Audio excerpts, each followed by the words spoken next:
October 3rd, 1954. He became famous in the 1980s for his protests against police brutality and racial injustice. Outspoken and sometimes controversial, Mr. Sharpton has become a leading figure in the fight against racial prejudice and injustice. He developed his commanding speaking style as a child and a frequent churchgoer. Sharpton became an ordained minister in the Pentecostal church at the age of 10. I gotta find that one out. That's true. He often traveled to deliver sermons and once toured with the great Mahalia Jackson, famous gospel singer. We could read the 5 pages, but it would take up the 10 minutes I have with you. So, Akwaba, welcome to the Kubandwa. Maybe tell us, Mr. Sharpton, straight. Tell us about yourself because your bio wouldn't let you. So, how did you get into this work? Well, I started in the black church in the States very young. And when I was 13, I became enamored with the person of Congressman Reverend Adam Clayton Powell. And I became youth director of Martin Luther King's organization the year he was killed. So I grew up in this work from when I was 13. Yes, yes, and you also got into the church. How does the church influence you? Because very much so. I grew up in the church.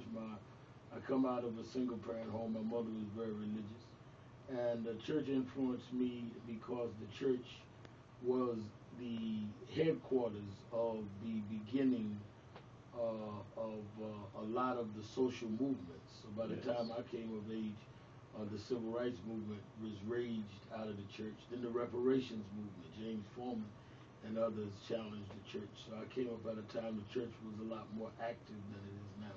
Well, yes, and so it's always good for me to always do this because I'm one of those people who think religion dumb, and church today has dumbed down African people's progress. Yet we know about Nocturna.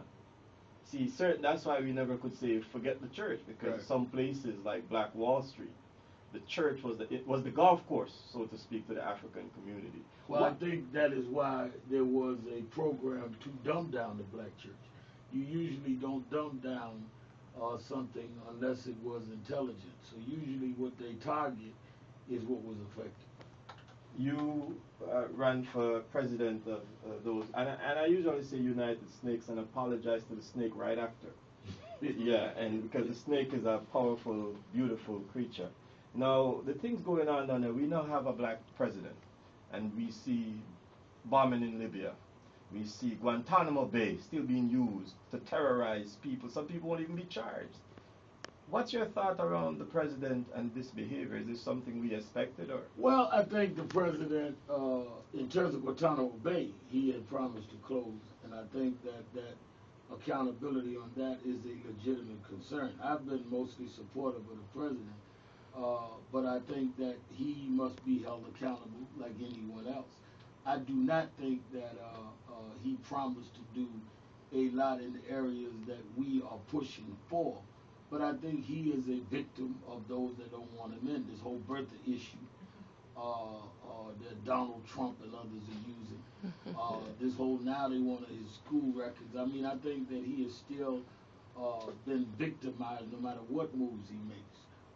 And I think that we've got to be honest about it. In terms of the African policy, I think that we must protect Africa, but we must also not protect those that have been inconsistent, and there are those that have exploited Africa in the name of their African. Yes. I am all for African liberation. I am not for Africans that manipulate the liberation struggle to enrich themselves and ignore some of the things that have happened on the African continent. In terms of leadership, like, we see a lot